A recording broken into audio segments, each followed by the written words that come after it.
Êxodo 20, verso...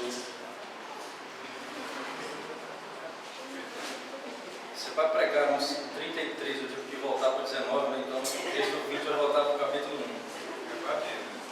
É tranquilo. Êxodo 20, verso 1 e 2. Vamos lá. Então falou Deus todas estas palavras: Eu sou o Senhor teu Deus, que te tirei da terra do Egito, da casa da servidão. Vamos orar.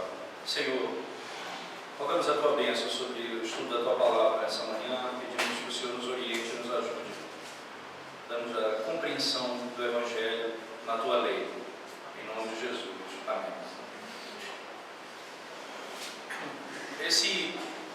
Essa introdução, vamos chamar assim, dos 10 mandamentos, irmãos, ela contém na sua essência a marca, não é, do entendimento do que é o Evangelho e como a lei deve ser tomada na vida da igreja, especificamente. Não é? Primeiramente, ela trata acerca de quem é aquele que está dando a lei, quem é Deus. Eu sou o Senhor teu Deus. Né? Primeiro, eu sou o Senhor. Esse é o caráter de quem é aquele que está falando. Segundo, né, um aspecto pactual, teu Deus. Veja, esse tem a ver com aliança. Né? Eu não sou apenas o Senhor, eu sou o Senhor teu Deus. Se nós tivermos uma marca fundamental, né, vou chamar assim, na gramática, que marque a vida de um cristão verdadeiramente, é esse conceito de posse. Por exemplo, não é apenas Deus, mas o meu Deus. Não é apenas profeta, mas é o meu profeta. Não é apenas o rei, mas o meu rei. Não é apenas um sacerdote, mas o meu sacerdote. Isso é que caracteriza, porque esse outro conhecimento é o conhecimento geral de quem é Deus, mas o conhecimento redentivo, ele não é o que é Deus, mas o que ele é para mim, certo? Daí esse ponto pactual é importante. Eu sou o Senhor teu Deus. Então, primeiro, quem é Deus? Segundo, o caráter pactual. E terceiro, o caráter redentivo, que te tirou da terra do Egito, da casa da servidão. Preste atenção nesse ponto importante, porque isso aqui é o fundamento de todos os mandamentos. Isso é a razão pela qual se deve guardar a lei de Deus, certo? E isso aqui está ligado a todos eles. Por exemplo, quando eu ia pregar cada mandamento, quando passei pelo mandamento, né, terminei Êxodo, mas quando eu estava pregando Êxodo 20, a leitura do mandamento era assim: eu li o verso 1 e 2 e o mandamento. Eu li o 1 e 2 e o mandamento. Exatamente para que a igreja entendesse que a base da obediência daquele mandamento era essa introdução. Tá certo? Eu sou o Senhor teu Deus, que te tirei da terra do Egito, da casa da servidão. Então, vamos pensar nesses 3 pontos para os nossos 30 minutos, não é? 35 minutos, não dá? Não chega lá. 35 minutos aqui que nós temos. Primeira, quem é que está falando? Quem é o que fala? Aquele que dá os mandamentos. Ele é o Senhor. Veja bem, eu preciso da ajuda de você. Apesar de estar filmando aqui, eu não sei se vocês podem ler o texto, podem me ajudar a ler a palavra, né? Seria muito interessante. Vamos lá. Quem é que está dando a lei? Quem é que está entregando a lei ao povo? Abra sua Bíblia comigo, por favor, tá certo? Atos capítulo 7, verso 38. Atos 7, verso 38.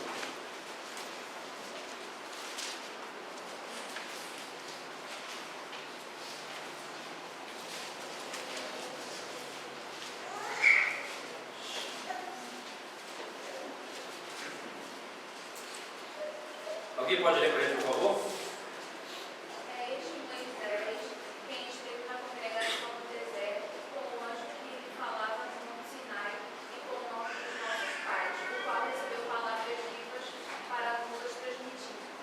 Deixa eu só perguntar, Moisés falou por meio de quem? Ou melhor, Quem era que estava com Moisés ali? O anjo. Falava no Monte Sinai. Quem falava no Monte Sinai? Não, mas aí usa a expressão o anjo. Leia de novo o texto, por favor.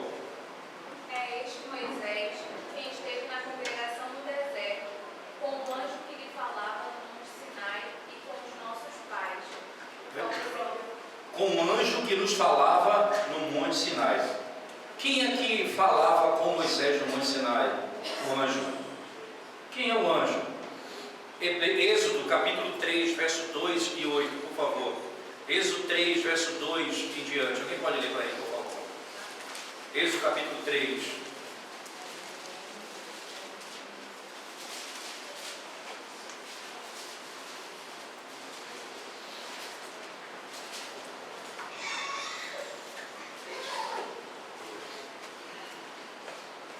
Êxodo 3, verso 2 em diante. Quem pode ler para a gente? Apareceu-lhe o anjo do Senhor numa chama de fogo, no meio de uma sarça. Moisés olhou, e eis que a sarça ardia no fogo, e a sarça não se consumia. Então disse consigo mesmo: irei para lá e verei essa grande maravilha, porque a sarça não se queima. Vendo o Senhor que ele se voltava para ver, Deus, no meio da sarça, o chamou e disse... Veja só, vamos lá. Leia o primeiro verso e esse verso que você leu. O primeiro verso, o que é que diz? Verso 2. Apareceu-lhe o anjo do Senhor. Aonde? Uma chama de fogo, no meio de uma sarça. No meio de uma sarça. E o verso que você leu diz: quem falou com ele? Deus, no meio da sarça. Veja, esse anjo do Senhor aí é Deus. O anjo do Senhor aí é o próprio Deus. Daí, lá em Atos, Lucas ele falar que o anjo do Senhor falou com Moisés no Monte Sinai. Ele está falando da segunda pessoa da Trindade, que entrega a lei de Deus ao povo, que fala a lei de Deus ao povo, como está disposto no texto. Interessante que é importante essas informações, que é para nós firmarmos alguns conceitos. Por exemplo, em Hebreus 12, eu vou ler para os irmãos, verso 24 a 26, diz assim, Hebreus 12, verso 24 a 26. E a Jesus o mediador da nova aliança, e ao sangue da expiação, que fala coisas superiores ao que fala o próprio Abel. Tende cuidado, não recuseis ao que fala, pois se não escaparam aqueles que recusaram ouvir, quem divinamente os advertia sobre a terra, muito menos nós, os que nos desviamos daquele que dos céus nos adverte. Aquele cuja voz abalou então a terra, agora porém ele promete dizendo, ainda uma vez por todas farei abalar não só a terra, mas também o céu. Veja, a igreja dos primogênitos abalada nos céus, e a Jesus, o mediador da nova aliança. Ele fala com o seu povo no Monte Sinai, no meio do monte. E aqui é interessante notar, irmãos, que o Deus que fala, o que dá esses mandamentos, sem dúvida alguma, particularmente é Jesus Cristo, a segunda pessoa da Trindade, como está descrito na revelação bíblica. Particularmente é Jesus Cristo, a segunda pessoa da Trindade. Agora, a fala em si mesmo, aquilo que foi dito, ela estabelece aqui as três razões pelas quais ele deve guardar o mandamento. Quem é? O soberano, ele é o Senhor, nós já vimos. A relação pactual, teu Deus, tá certo? E o caráter da redenção, eu sou aquele que libertou. Jesus Cristo fala a sua palavra, a sua lei, e entenda isso, a Trindade aqui é manifestada muito claramente, mas quando você vai pegando a revelação bíblica, entendendo o processo da revelação, você vai compreendendo que aqui, tanto em Êxodo capítulo 3, o que fala que é o anjo, que é o próprio Deus, que é a segunda pessoa da Trindade, como Hebreus descreve isso, e Atos descreve que o anjo falou no Monte Sinai, você tem então aqui a certeza de que estamos falando de Cristo, aquele que fala verdades superiores, tá certo? Dessa forma, irmãos, o prefácio da lei nos ensina aqui, porque Deus é o Senhor, e nosso Deus e Redentor, nós estamos nós estamos unidos a Ele para guardar todos os seus mandamentos. Porque Ele é o nosso Senhor, porque Ele é soberano Deus e porque Ele é redentor. Nós estamos unidos a Ele para guardar todos os seus mandamentos, né? Então vamos adiante, entendendo alguns pontos importantes. Primeiro, né, vamos entender um pouco quem é o Senhor. Eu sou o Senhor. Eu sou o Senhor. Em Êxodo capítulo 3, no verso 14, diz assim: eu sou o que sou. A pergunta específica: qual o teu nome? Eu sou o que sou. Quando ele diz, eu sou o Senhor, a palavra Senhor aí, ela está ligada exatamente ao conceito do tetragrama, do Deus que se revela pactualmente com o seu povo. E esse conceito revela alguns aspectos importantes. Primeiro, esse Deus que é, ou melhor, eu sou, como ele descreve, não é? Que é tirado desse princípio, eu sou o Senhor, que é tirado lá de Êxodo 3,14, revela que o nosso Deus, ele é imutável e eterno e infinito. Quem é o Deus que está falando? Quem é Deus que está falando? Eu sou o Senhor. Eu não sou aquilo que serei, ou eu não serei aquilo que agora eu não sou. Eu sou o que eu sou. Em linhas gerais, irmãos, lembra das palavras do Senhor lá no Evangelho de João, quando ele diz assim, os discípulos, ele falando com os discípulos, ele falando acerca de Abraão, como se fosse a época de Abraão. Ele disse: Senhor, o Senhor não tem nem 50 anos, Abraão, e o Senhor fala sobre ele. Jesus diz: antes que Abraão existisse, eu sou. Antes que Abraão existisse, eu sou. Quem fala convosco é o Deus imutável e eterno. É o Deus imutável e eterno. Veja, irmãos, nesse sentido, né, o nome de Deus denota a unidade da divindade. Existe um único verdadeiro Deus que subsiste em três pessoas. Um único e verdadeiro Deus que subsiste em três pessoas. E esse é o Deus que está falando com Israel. Segundo, a realidade e a certeza do seu ser. Eu sou. Veja que os ídolos, eles não são nada. Toda a divindade dos ídolos são fantasias, opiniões de homens, mas eles não são. Interessante, não é? Que se você pegar a sua Bíblia, por exemplo, lá em 1 Tessalonicenses, por favor, abra sua Bíblia comigo. Primeira carta de Paulo aos Tessalonicenses, acho que é isso mesmo. Ele está falando aqui da conversão dos de Tessalônica. Veja a palavra, né? Verso 8 e 9 do capítulo 1. Porque de vós repercutiu a palavra do Senhor, não só na Macedônia e Acaia, mas também por toda parte se divulgou a vossa fé para com Deus, a tal ponto de não termos necessidade de acrescentar coisa alguma. Pois eles mesmos, no tocante a nós, proclamam que repercussão teve o nosso ingresso no vosso meio, e como, deixando os ídolos, vos convertestes a Deus, para servirem-lhes um Deus vivo e verdadeiro. Veja, é um contraste. Vocês abandonaram os ídolos para servir ao único Deus que é vivo e verdadeiro. Os outros deuses não existem, não são nada. Eles não são nada. O ídolo e Deus, eles têm exatamente essa oposição. Então, quem está falando convosco? Eu sou o Senhor. Eu sou a realidade. Eu sou real, verdadeiro. Não há outro igual a mim. Não existe ninguém que se compare a mim. Interessante, vimos isso. Ele também revela o caráter da sua eternidade, da sua imutabilidade. Isso é refletido no seu próprio nome. Eu sou o que sou. Perceba que, diante desses princípios, irmãos, nós podemos então entender que a constância e a perpetuidade da sua natureza e da sua vontade estão também reveladas nesse princípio. Eu sou, veja, aquilo que Ele é revela a sua imutabilidade.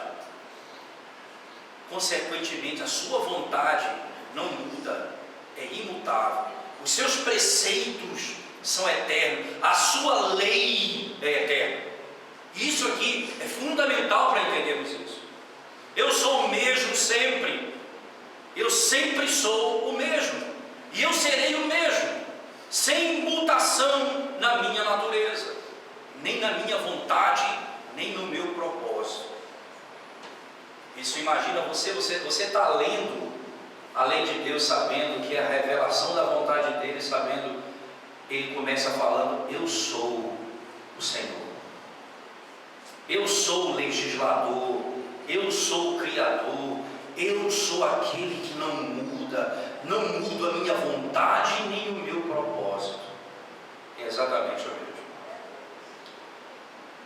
A excelência infinita e a perfeição infinita da sua natureza revela que Ele é o Senhor natural de todas as outras criaturas. Olha, por mais que você queira entrar em confronto com isso, veja, Ele é infinito, Ele é o único que é, as outras pessoas e tudo que existe, existe, mas não é. Ele é, nós existimos nele, Ele é eterno, infinito.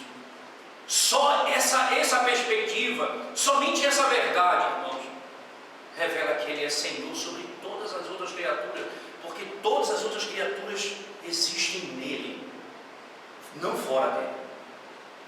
Consequentemente, Ele é o legislador de toda a raça humana.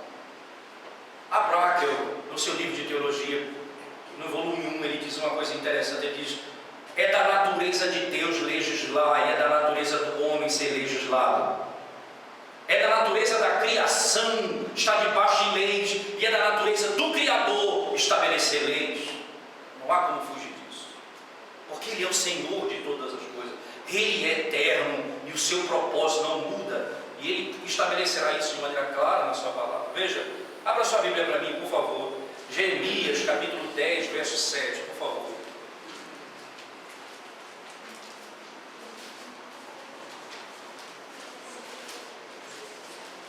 Jeremias 10, verso 7. Não deveria agir ao rei das nações, pois isso é a ti devido, porquanto entre todos os sábios das nações e em todo o teu reino ninguém há semelhante a ti. Quem não te temeria, Senhor das nações? Porque não há ninguém que se compare a ti. Nem entre os sábios não há ninguém que se compare a ti. Quem não, veja, é ilógico não temer ao Senhor, porque Ele é o Senhor de todas as nações. Eu sou o Senhor. Aquele que está entregando a lei a Israel está dizendo: eu sou o Senhor. Isso estabelece um princípio que, antes da aliança, não é? Antes do teu Deus, revela que todos os homens estão sujeitos a esse princípio da obediência à lei de Deus, e serão julgados por causa da quebra da lei de Deus. Mas há um aspecto particular quando ele fala teu Deus, e que nós estamos atados a isso, não apenas pelo caráter criador, criatura, mas pelo caráter redentivo. Como diz Isaías no capítulo 54, verso 5: Israel, teu Criador é o teu marido, o teu Redentor. Veja, nós estamos atados a Ele, não apenas como nosso Criador, mas como nosso Redentor. Os homens estão atados a Ele sem Cristo, como Criador, estão sujeitos à lei de Deus também. Todos eles, como Criador. E não há como fugir disso. Eles vão ter que se manifestar diante de Deus, e eles vão ser condenados sem Cristo, porque eles quebraram a lei daquele que é legislador de todas as nações da terra. De todas as nações da terra. Ele é o Criador nosso, aquele que deu o nosso ser. Nós somos obras das suas mãos. e por isso nós estamos à sua disposição. Nós somos como o vaso na mão do oleiro. Qualquer coisa que tenhamos, independente de que tenhamos, língua, mãos, alma, corpo, seja o que for, tudo é para Ele. Nós não podemos declinar o seu governo, porque foi feito por Ele, foi dado por Ele, Ele é o Senhor de tudo, e tudo que existe é para a glória dEle, e não há como fugir disso. Não há nada. Daí Ele requer a língua. Ele diz, a língua do homem é perversa, mas Ele diz que nós devemos ser homens retos no falar, porque Ele requer que cuidemos do modo como falamos. Ele é Senhor de tudo, dos nossos pensamentos. Tudo precisa, daí a linguagem bíblica. Nós vamos amar ao Senhor de todo o nosso coração, com toda a nossa força, com todo o nosso entendimento. Veja, tudo o que existe se inclina a Ele, em submissão a Ele. Ele é o reto do Senhor, é o supremo governador, o supremo legislador, e não há ninguém que possa se comparar, não há ninguém que possa se comparar a Ele. Interessante, né? Lá em Tiago, no capítulo 4, verso 12, diz: só existe um legislador, e o nome dele é Yahvé, a fonte de todo ser. É interessante, não é?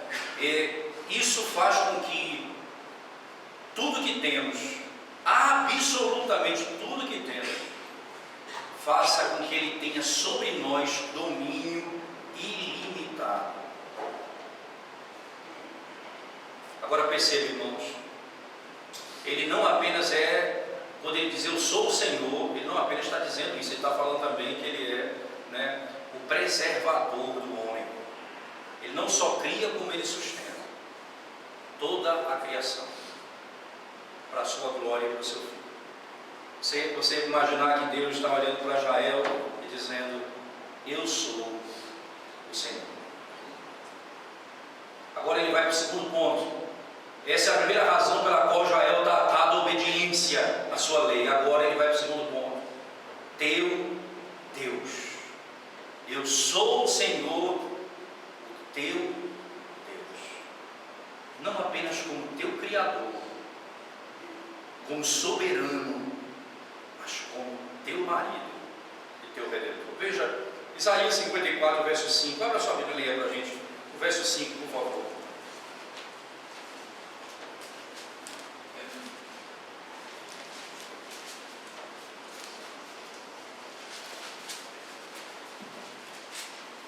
Porque o teu Criador é o teu marido, o Senhor dos exércitos é o seu nome, o Santo de Israel é o teu Redentor. Ele é chamado o Deus de toda a terra. Veja, o teu Criador é o teu Redentor. Na segunda parte, o teu marido, o teu Redentor, o Deus de toda a terra.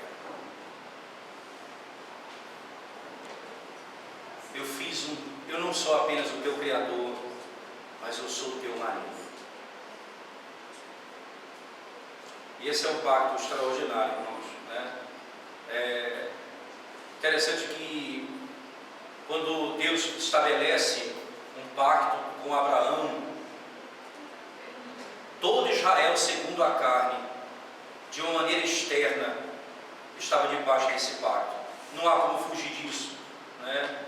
Assim como também a igreja visível hoje, os que estão na igreja visível, não é? Estão debaixo dessa aliança. Só fazendo claro isso, né? Nós temos a igreja visível, mas nem todos os que fazem parte de Israel eram israelitas, e nem todos que são necessariamente membros de uma igreja visível pertencem à igreja invisível do Senhor. Mas no aspecto externo, os que foram batizados e participam da mesa do Senhor estão expostos à palavra, estão debaixo desse pacto externo. É por isso que precisa ter esse aspecto íntimo. Aquele que não comer da minha carne e não beber do meu sangue não tem parte comigo no meu reino.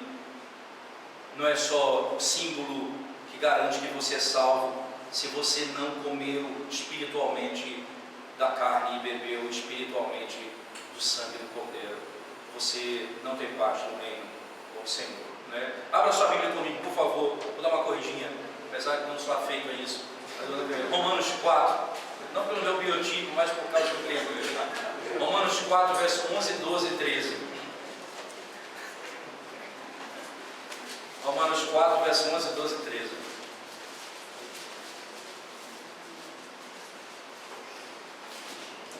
Alguém pode ler para a gente? Recebeu o sinal da circuncisão como selo da justiça da fé, que teve quando ainda incircunciso, para vir a ser o Pai de todos os que creem, embora não circuncidados, a fim de que lhes fosse imputada a justiça. E Pai da circuncisão, isso é, daqueles que não são apenas circuncisos, mas também andam nas pisadas da fé que teve Abraão, nosso pai, antes de ser circuncidado. Ok. Verso 13, né? Não, estão 13. Não foi por intermédio da lei que Abraão, ou sua descendência, coube a promessa de ser herdeiro do mundo, e sim mediante a justiça da fé. Aí está falando do aspecto externo, ele creu no Senhor e recebeu o selo da justiça, que foi a circuncisão. A circuncisão funciona como um sacramento, literalmente, como o batismo na nova aliança. Ele está falando desses aspectos externos. Isso revela que Deus fez um pacto com ele. Agora, qual a natureza desse pacto que ele fez conosco? Veja, não é esse pacto, irmãos, não é como se a obediência fosse condicional para esse pacto. Perceba que esse é o ponto. Deus diz: eu sou o Senhor teu Deus. Não terás outros deuses, não farás para ti. Perceba que a natureza não é eu tenho que obedecer condicionalmente para entrar nesse pacto. Eu tenho que crer. E aqui é um elemento importante. Esse novo pacto com que nós estamos diante dele estabelece o pacto da graça. Nós estamos em aliança com o Senhor por causa do mediador, por causa de alguém que cumpriu o pacto por nós, Jesus Cristo, o segundo Adão, o perfeito Israel de Deus. Esse pacto não é o pacto das obras, é o pacto da graça, que está estabelecido aqui. Isso aqui é um ponto importante. Por favor, abra sua Bíblia comigo em Mateus 22, verso 32, por favor.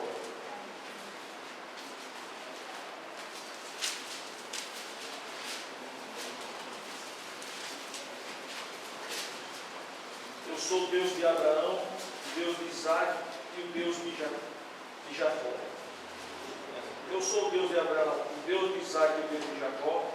Ele não é Deus dos mortos, e sim de vivos. Ele é Deus dos vivos e não dos mortos. Eu sou o Deus de Abraão, Isaac e Jacó. Perceba, irmãos, que nesse sentido a promessa feita a Abraão inclui a certeza da completa salvação. Eles foram salvos porque estão em Cristo Jesus. Eu sou Deus de Abraão, Isaac e Jacó, Deus de vivos e não de mortos. Perceba, irmãos, que nesse aspecto, quando você está diante dessa introdução, nós estamos unidos ao pacto, à obediência a toda a lei de Deus. Veja, não como um condicional para entrar na aliança, mas com aqueles com quem Deus fez um pacto, estão ligados ao princípio de ter que guardar e amar toda a lei de Deus. Veja, se você for lá em Hebreus, no capítulo 13, por favor, capítulo 8, verso 10, nós já até lemos esse texto, eu vou ler rapidamente aqui de novo. Hebreus capítulo 8, verso 10 diz assim, o texto diz assim: porque esta é a aliança que firmarei com a casa de Israel depois daqueles dias, diz o Senhor.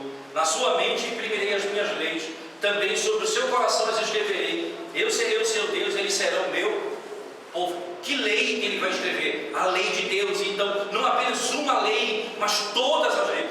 Com ele fez um pacto, todas as leis de Deus. Nós estamos unidos para obedecer e amar a sua lei. Dessa forma, irmãos, Deus como nosso Deus, nós pegaremos os seus mandamentos. Interessante, usando as palavras de Cristo. Será exatamente assim, né? Você que tem aí o jugo sobre suas costas, tire o jugo das suas costas. pegue aquele que é de Cristo, porque é leve, ele é manso, ele é suave. Perceba, haverá uma troca. Você vai tirar das suas costas o princípio do pacto das obras. Isto é, você não poderá ser salvo pela sua obediência. Você precisa desse conceito do pacto. Deus fez um pacto conosco e aí a troca foi feita. Nós vamos amar a sua lei. Porque o Senhor não disse, você não tome mais o meu mandamento, não. Ele está falando, porque você vai pegar o que está nas minhas costas e eu vou dar para você. E eu vou pegar o que é seu e vou botar nas minhas costas. O que você precisa fazer, perfeição eu vou fazer. E você vai receber exatamente o mandamento dentro do princípio do pacto. Agora, vocês são o meu povo e vocês vão amar a minha lei, porque vocês pertencem ao meu povo. Esse é o princípio importante. Por favor, abra sua Bíblia comigo, rapidamente, em 2 Coríntios, capítulo 8, verso 5. Alguém pode ler para a gente, por favor? 2 Coríntios 8, 5.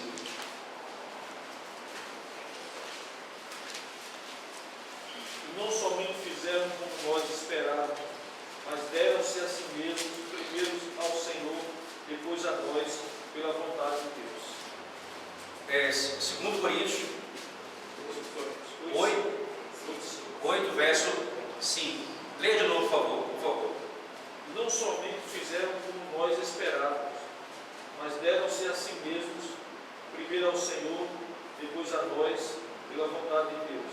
Veja que coisa interessante, o serviço associado à ideia da aliança. Veja, vocês não apenas, vocês se deram ao Senhor e depois a nós. Leia o verso 4 até 5 e 6, por favor. No mesmo capítulo, 2 Coríntios 8, 4, 5, 6. Por favor. Pedimos com muitos rogos a graça de participarem da assistência aos santos. Não somente fizeram como nós esperávamos, mas deram-se a si mesmos, primeiro ao Senhor, depois a nós, pela vontade de Deus. E o que nos levou a recomendar a ti que, como começou, assim também completa esta graça entre nós. Veja que coisa interessante, o princípio do serviço diante daqueles que servem, que estão com o Senhor. Como é que funciona o trabalho? Vocês se entregam primeiramente ao Senhor, depois a nós. Exatamente o princípio da lei. A primeira parte e a segunda parte. Primeiro ao Senhor, depois a nós. A lógica do mandamento do Senhor é: nós estamos atados a obedecer a nossa relação com Deus e a nossa relação com o próximo. Não há como fugir disso. E essa é a característica daqueles que estão na graça do Senhor. Ainda, nesse pacto, irmãos, fica claro esse princípio de que não é por nossa obediência, mas que nós entramos no pacto. Nós estamos no pacto e a obediência então é demandada. Mas agora, a honra desse pacto também é manifestada. Veja, nós somos pecadores que foram aproximados e têm uma relação íntima com Deus. E o que nós nos tornamos? Seus servos. E qual é a honra de um servo? Servi-lo. Essa é a honra do pacto. Qual é a honra de estar em aliança com o Senhor? Ele é o Senhor, eu sou servo. E qual é o meu papel? Servi-lo. Eles se tornaram servos e vão servi-lo. Eles são seus amigos. Eram inimigos, agora são seus amigos. E o que é que o amigo busca? O avanço do interesse do seu reino no mundo. É isso que seus amigos buscam. Ora, nós éramos como prostitutas, diz o texto. Agora ele se casa conosco e nós somos sua esposa, diz o texto sagrado. E como esposa que está em aliança com ele, o que nós faremos? Nós vamos buscar a honra do nosso marido, a glória do nosso marido. Esse é o princípio. Olha, eu sou o Senhor teu Deus, eu sou o Senhor teu Deus, e aí eu estou em aliança contigo. Você é meu servo, vai fazer o que eu quero. Você é meu amigo e você vai avançar meu reino no mundo. Você é minha esposa e você vai honrar o meu nome na terra. Qual é o privilégio de está nesse pacto. Veja, a honra desse pacto é avançar esse reino, é servi-lo. Daí a razão da obediência. Não terás outros deuses diante de mim. Nós vamos, olha, quem somos nós? Fomos feitos um povo, o povo de Deus, e esse povo agora que é esposa desse marido, vai amá-lo e servi-lo por toda a vida. Agora ele vem, que privilégio nós temos nesse pacto. Lucas capítulo 1, por favor, verso 74, 75, por favor.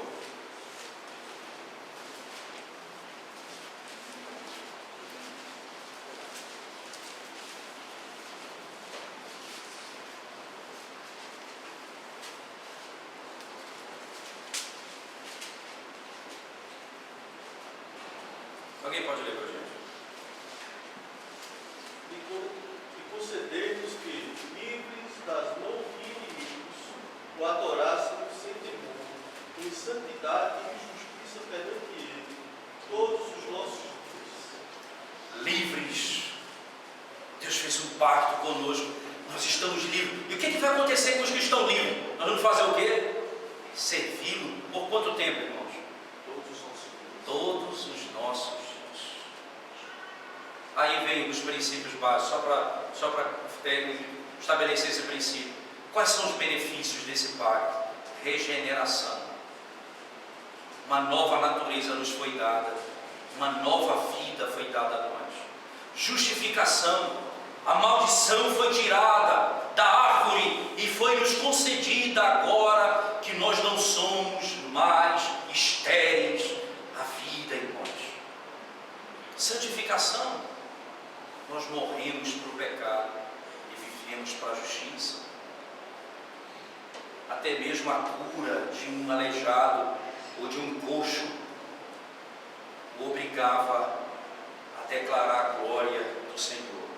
Até mesmo um coxo que era curado se levantava e dizia: glorificado seja o nome do Senhor. Veja, nós somos libertos da condenação do inferno, fomos restaurados, e agora a honra e o privilégio desse pacto é que nós agora viveremos para glorificar o Senhor.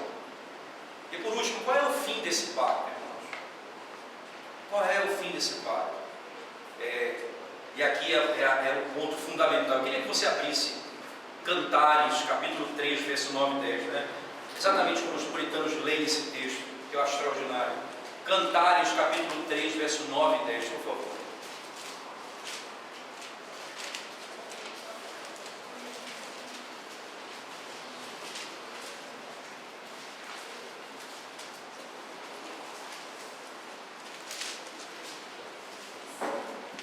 Cantares 3, verso 9 e 10. Alguém pode ler para a gente? O rei Salomão fez para si um palanquim de madeira do Líbano. Fez-lhe as colunas de prata, a espalda de ouro, o assento de púrpura, e tudo interiormente ornado com amor pelas filhas de Jerusalém. Interessante que linguagem interessante, né? O que Salomão está fazendo aí? Ele está construindo o que? O texto diz uma coisa ou não? O que é que ele está construindo aí? Um palanque de madeira para quê? Quem está fazendo isso? Quem está construindo? Quem está fazendo esse palanque de madeira? Salomão com quem?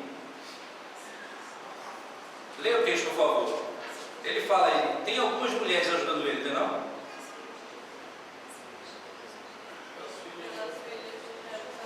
As filhas de Jerusalém. Os puritanos interpretam esse texto como a reconstrução daquilo que foi tirado. Só para você entender como funciona mais ou menos o pensamento deles, a ideia seria assim, irmãos, né? Quando eles associam a lei de Deus, eles dizem assim: qual é exatamente o fim da aliança que Deus fez com Israel, com o povo de Deus? É restaurar o homem caído à sua integridade primeira e trazê-los ao estado de perfeita assimilação a Deus. Aí ele diz: a santidade requerida nos 10 mandamentos é o reino e o trono de Deus. de onde Satanás expulsou os homens e derrubou os homens de lá. Então ele diz: esse pacto que nós entramos, ele é para restaurar novamente o reino de Deus e assim estabelecer os nossos esforços para fazer com que todos os homens, mais uma vez, se rendam em obediência plena ao Senhor. Então nesse pacto o Senhor está restaurando aquilo que foi destruído. Adão quebrou a lei do Senhor no Éden e os 10 mandamentos ali. Agora ele liberta o seu povo e diz: façam aquilo que eu ordenei, manifestem nesse mundo meu reino, a glória do meu nome, se submetam aos meus ensinamentos, se submetam à minha lei. E aí ele está amarrando o seu povo, dizendo: veja, irmãos, esse é Deus extraordinário. Veja, ele não está dizendo: se não fizer isso eu vou matar você, não. Ele está amarrando você com amor. Ele está dizendo: eu sou esse Senhor poderoso, eu sou o Deus que fez um pacto contigo, e esse pacto visa trazer você de volta para glorificar o meu nome, como foi o jardim do Éden, estabelecendo os princípios de toda uma sociedade que glorifica a Deus em todas as áreas da nossa vida. Bem, 11:05.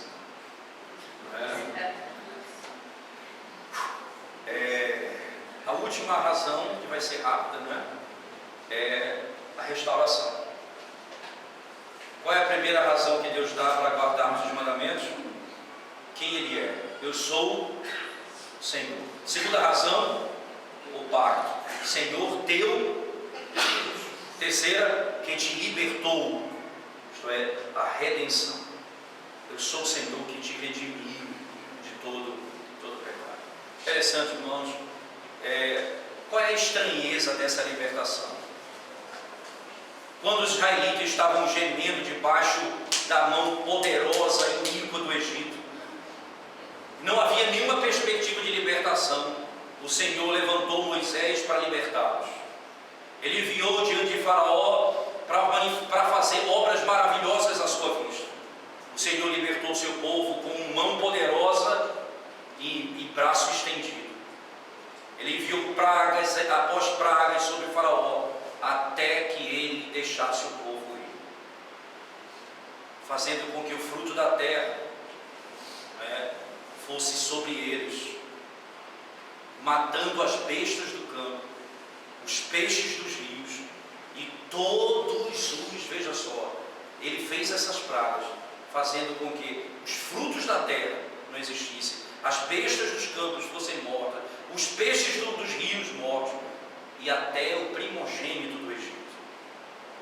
Quando Israel saiu do Egito, Deus fez o mar vermelho se abrir, partindo ao meio, fazendo com que eles passassem a pé. Eles marcharam sob um chão seco, não havia água, apenas paredes ao redor. Era uma passagem segura para os israelitas.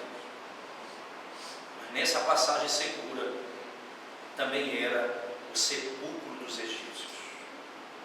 Faraó e seu exército foi destruído exatamente no mesmo lugar onde Israel foi salvo.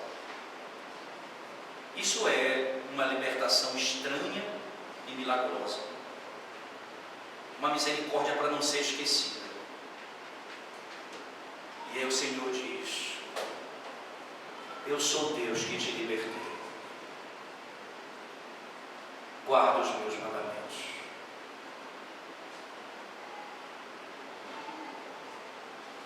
Nenhum benefício foi maior do que esse, não tenha dúvida disso.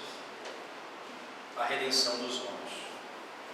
Eles foram libertos da tirania cruel do Egito. Eles eram escravos do Egito. Eles trabalhavam debaixo de um rigor sem precedente. Ele tinha um chefe cruel, rigoroso, ímpio, que colocavam eles para trabalhar mais do que o devido. Todos os seus filhos homens eram para ser mortos por ele, afogados no rio Nilo. As suas aflições e a sua escravidão era tão grande que a expressão que a Bíblia diz era: eles gemiam, clamando por misericórdia. E o choro deles chegou aos céus. É interessante que, se você abrir sua Bíblia lá, veja como é que Deus chama o Egito em Deuteronômio, capítulo 4, verso 20, por favor. Deuteronômio 4, 20.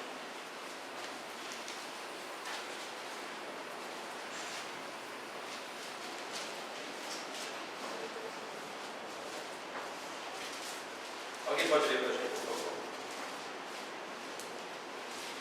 Mas o Senhor nos tomou e nos tirou da fornalha de cabo do Egito, para que lhe sejais povo de herança, como hoje se vê. A fornalha de ferro. Aqui ele chama a casa da escravidão.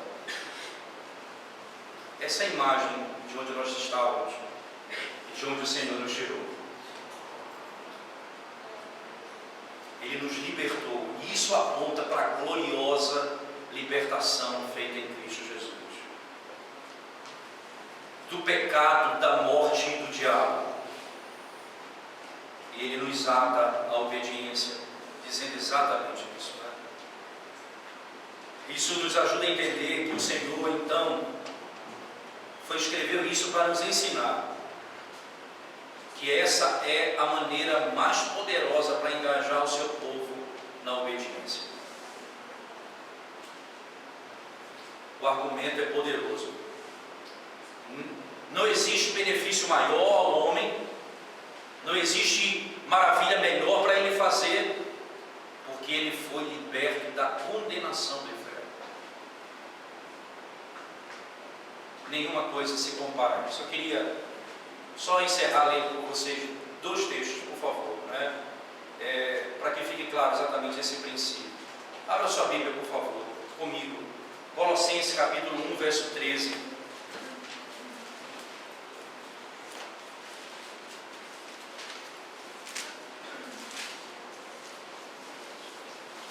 Colossenses 1, 13. Alguém lê para a gente, por favor.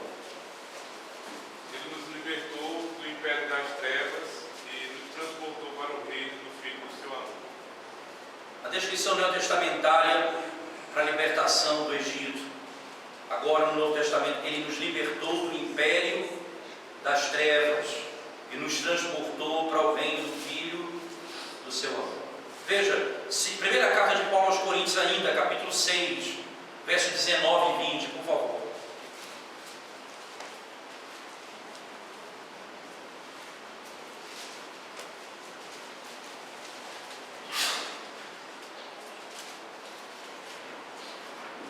Alguém pode ler para a gente? Acaso não sabeis que o vosso corpo é santuário do Espírito Santo que está em vós, o qual tendes da parte de Deus, e que não sois de vós mesmos, porque fostes comprados por preço. Agora, pois, glorificai a Deus no vosso corpo.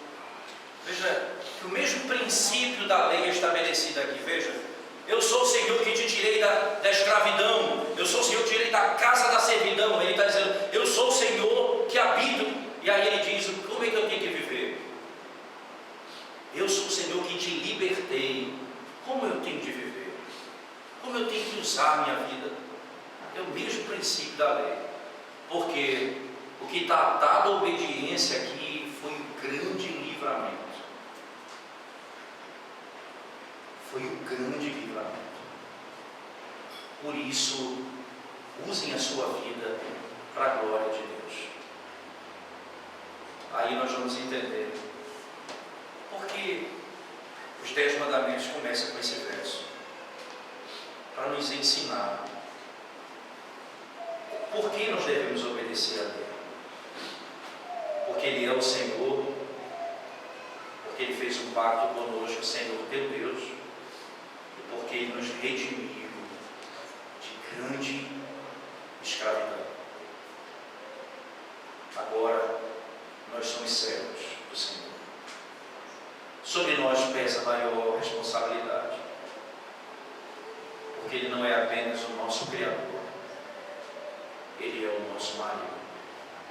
o nosso Redentor. Aqueles que estão sem Cristo, têm Deus como Criador, estão sujeitos à mesma lei que nós. Mas só tem um detalhe: nós fomos feitos povo de Deus. E esse povo, liberto do pecado, agora ama a lei do Senhor. E nós temos que aprender a amar a lei de Deus. Eu queria, irmãos, até como desafio a vocês, na caminhada da vida mesmo, sempre fazer uso dos catecismos da igreja, tanto o breve catecismo como o catecismo maior, que trata lá dos 10 mandamentos, o que é que Deus requer, o que é que Ele proíbe, e com o coração submisso, não com legalismo, achando que se eu não fizer eu não sou salvo, mas baseado nesses 3 princípios. Nós vamos ler a lei de Deus para amá-la, para obedecê-la e para ter prazer, porque agora nós estamos unidos a Ele redentivamente. Ele fez um pacto conosco. E nós vamos mostrar para o mundo exatamente isso. Aqui está um povo que tem um legislador, que tem um Senhor e um mediador, o Deus triuno. Esse povo se submete à lei desse Deus. E esse Deus ordena que também respeitemos a lei dos homens lá fora. Mas quando a lei dos homens lá fora for contrária à lei de Deus, nós precisamos dizer quem é o nosso legislador, quem é o nosso Senhor. E a igreja então vai glorificar o Senhor, obedecendo a sua lei, pelo poder do Espírito que habita em nós, capacitando-nos para fazer. Se não fosse Ele, nós não podíamos nem mesmo pensar em fazer isso. Mas graças a Deus, pelo Deus triuno, que opera em nós todas as coisas, até mesmo a capacidade e a força para buscar a obediência da sua lei. Vamos dar graças ao Senhor por isso. Oremos. Te damos graças, ó Deus, por Tua palavra nessa manhã e rogamos a Tua misericórdia sobre nós mais uma vez. Pedimos que o Senhor nos ajude a obedecer a Tua palavra e a Tua lei e a guardá-la no nosso coração. Temos prazer em ouvir a Tua voz, em praticar a Tua lei, com todo o coração, com um desejo sincero e honesto de glorificar o Senhor e exaltar o Teu nome. É o que te pedimos em nome de Jesus.